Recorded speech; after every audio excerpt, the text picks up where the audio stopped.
여러분 혹시 어렸을 때 이런 생각 해보신 적 있나요? 나는 왜 여기 있는 걸까? 이 세상은 왜 이렇게 불합리한 걸까? 만약 그렇다면 당신은 1970년대에 등장한 한 가지 개념에 완벽하게 들어맞는 사람일지도 모릅니다. 바로 인디고 아이들입니다. 이들은 태어날 때부터 남들과 다른 에너지를 가지고 있다고 여겨졌습니다. 권위에 반항하고 거짓을 본능적으로 감지하며 기존 사회의 틀에 절대 맞춰지지 않는 아이들. 어떤 이들은 이들을 지구의 의식을 변화시키기 위해 보내진 존재라고 믿었습니다. 하지만 의학계는 전혀 다른 이야기를 합니다. ADHD, 자폐 스펙트럼, 감각과민. 이것이 진짜 정체라는 거죠. 그렇다면 인디고 아이들은 정말 특별한 존재일까요? 아니면 그저 시대가 만들어낸 신화일까요? 오늘은 이 흥미로운 개념의 시작부터 논란, 그리고 진실까지 모든 것을 파헤쳐 보겠습니다. 영상이 도움이 되셨다면 좋아요와 구독 부탁드립니다. 그럼 시작하겠습니다. 인디고 아이라는 개념은 1970년대 미국의 초심리학자와 영적 치유자들 사이에서 처음 등장했습니다. 당시 많은 부모들이 같은 고민을 하고 있었습니다. 우리 아이가 왜 이렇게 학교에 적응을 못할까? 왜 선생님 말을 듣지 않을까? 왜 끊임없이 질문만 할까? 기존의 교육 시스템과 사회 규범은 이런 아이들을 문제아로 분류했습니다. 하지만 일부 영적 상담가들은 다른 관점을 제시했습니다. 이 아이들이 문제가 있는 것이 아니라 오히려 더 높은 의식 수준을 가지고 태어났다는 것이었죠. 인디고라는 이름은 짙은 남보라색을 의미하는데 이는 영적 세계에서 강한 의지와 직관, 그리고 제3의 눈을 상징하는 색깔입니다. 초능력자들은 이 아이들의 오라가 인디고 색을 띈다고 주장했습니다. 마치 우주가 특별한 임무를 부여한 것처럼 말이죠. 인디고 아이들은 단순히 반항적인 것이 아니었습니다. 그들은 기존 세대와는 완전히 다른 방식으로 세상을 바라보고 있었습니다. 왜 꼭 그래야 하죠? 라는 질문은 단순한 반항이 아니라 진정한 이유를 찾으려는 본능이었습니다. 그들은 불합리한 규칙을 본능적으로 거부했습니다. 예를 들어 어른 말은 무조건 들어야 한다는 식의 권위주의적 명령에 강하게 저항했죠. 이들에게 중요한 것은 나이나 지위가 아니라 논리와 진실이었습니다. 또한 인디고 아이들은 거짓말에 극도로 민감했습니다. 부모나 선생님이 말과 행동이 다르면 즉시 알아차렸고 그것을 참지 못했습니다. 위선적인 어른들의 모습은 이들에게 견딜 수 없는 고통이었습니다. 많은 인디고 아이들이 나는 여기에 속하지 않는다는 감각을 어렸을 때부터 느꼈다고 합니다. 마치 다른 별에서 온 것 같은 이 세상이 낯설고 불편한 느낌. 이것은 단순한 사춘기의 고민이 아니라 정체성의 핵심적인 부분이었습니다. 1980년대와 1990년대에 걸쳐 이 개념은 점점 더 많은 부모들에게 받아들여졌습니다. 그들은 자신의 아이가 문제아가 아니라 특별한 사명을 가진 존재라는 설명의 위안을 얻었습니다. 하지만 바로 여기서 문제가 시작됩니다.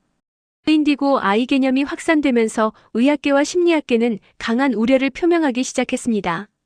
왜냐하면 인디고 아이로 불리는 아이들의 특징이 특정 정신의학적 진단 기준과 놀라울 정도로 일치했기 때문입니다.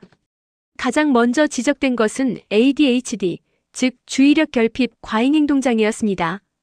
집중력 부족, 충동성, 규칙을 따르기 어려움, 권위에 대한 저항. 이것들은 인디고 아이의 특징으로도 ADHD 증상으로도 설명될 수 있었습니다.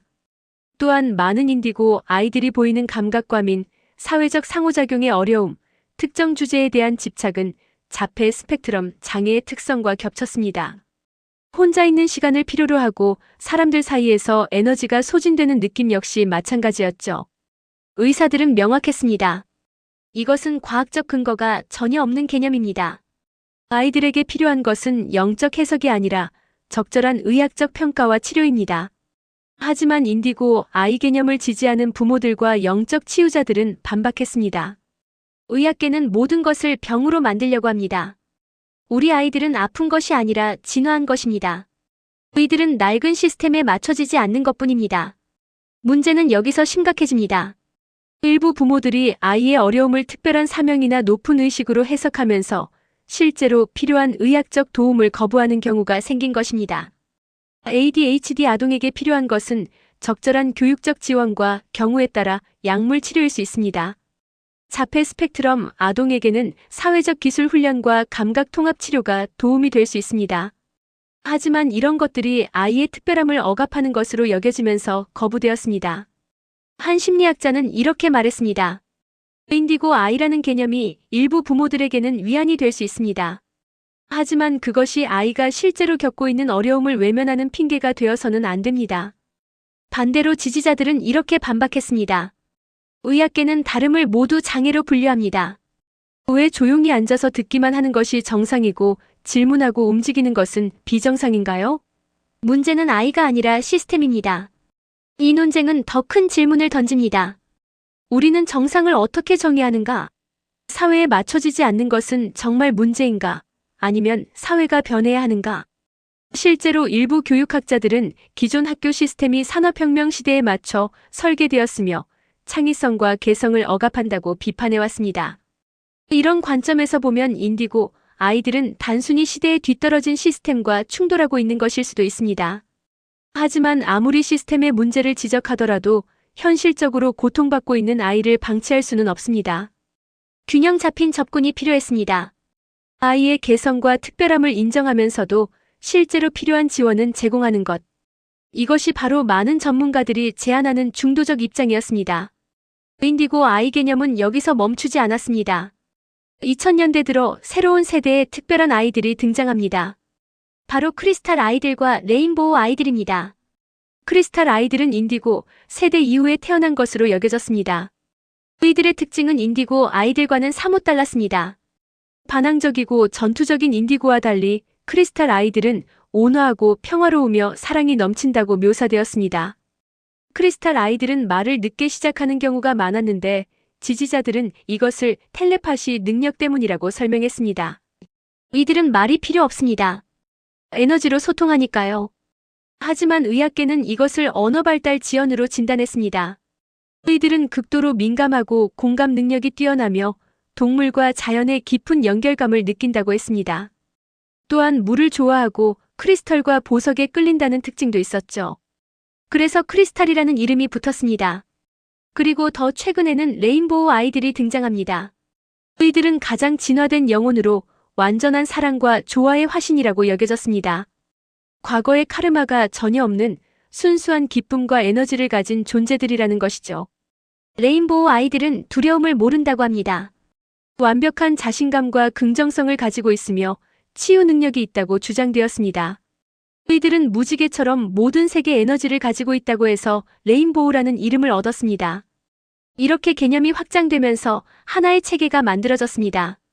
인디고 아이들이 먼저 와서 낡은 시스템을 무너뜨렸고 크리스탈 아이들이 와서 새로운 길을 닦았으며 레인보우 아이들이 와서 완전한 조화를 이루었다는 서사였습니다.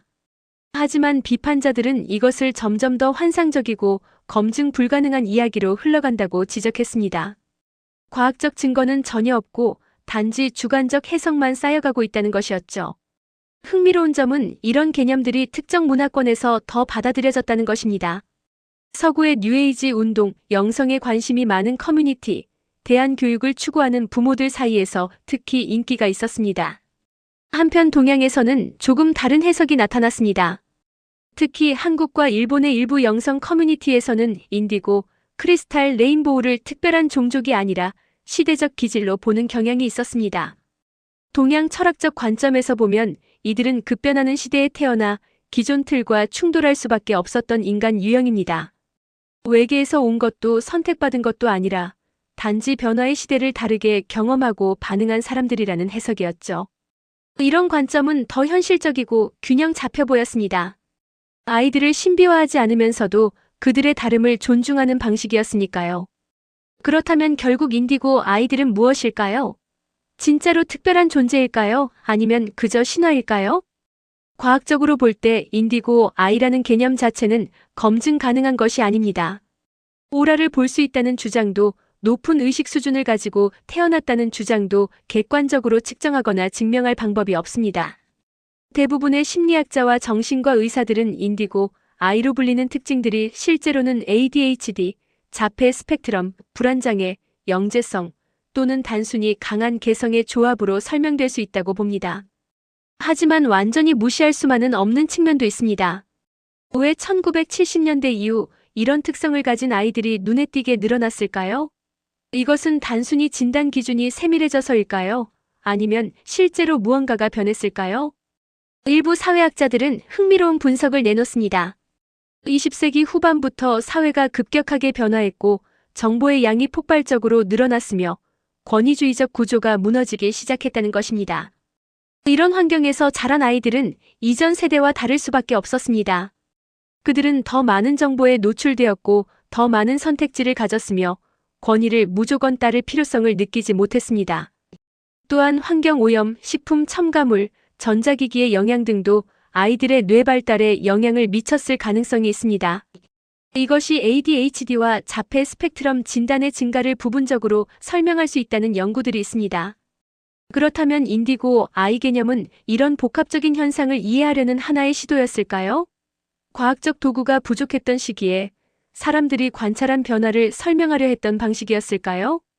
중요한 것은 이 개념이 많은 부모들과 아이들에게 실제로 위안을 주었다는 사실입니다. 내 아이는 문제아가 아니라 특별한 존재다라는 믿음은 비록 과학적으로 증명되지 않았어도 심리적으로 긍정적인 영향을 미쳤을 수 있습니다. 반면 부정적인 영향도 분명 있었습니다.